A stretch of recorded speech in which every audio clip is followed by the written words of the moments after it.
On June 27, 1981, in a small town in Virginia, Christy Ann Dalton was born. Years later, Christy would become Christopher Dylan Dalton.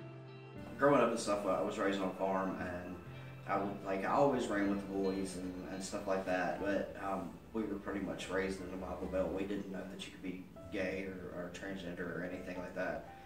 But it was probably my first year in high school. I actually met a girl that was a lesbian at the time, and which is funny, she's transitioned now. But I thought maybe that was it, and I came out in '95 as a lesbian, and back then you took beatings for being gay. I make jokes all the time now that I came out of the closet in '95 and probably got beat back in. It's funny now, it wasn't then, but I advise a lot of kids now to really do their research, because it's not an easy process, and which I know that I'm 100% trans, but there's still some days that I'm like, is this really what I'm doing? But I'm happier now. I'm a completely different person than what I was back then, and that's the reason that I like to speak and get my story known, so that I can help the kids out, the younger kids, so that they don't go down the wrong path. And I don't want them doing anything permanent yet before they figure it out for sure. First, get a counselor, which you have to. If you're going to do it legal to begin with, you have to see a counselor for so many years before you can even get started on testosterone, and it's done for a reason, because it's very mentally challenging and stuff like that. So my first would be to get a counselor. My second would be to live your life as much as the gender you're trying to be before you do anything permanent, before you start the testosterone. Start wearing the baggy clothes and stuff like that, cut your hair, do stuff like that before you start the testosterone, or before you do anything else that's permanent. My mom did not agree.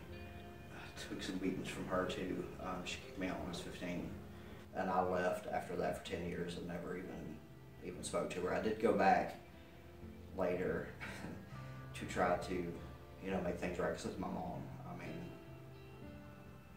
I wanted to have a relationship with her, and then once she saw me, it all went back downhill again. And she actually had my uncle call and tell me that she had gotten killed in a car wreck, and then I found out later that she had not, and she just didn't want me to be part of her life. And I was like, well, that's fine. That's one thing that I've learned in my life too, is that some people just aren't going to accept it, and you have to separate those people and let them go, because if not, it'll eat you alive.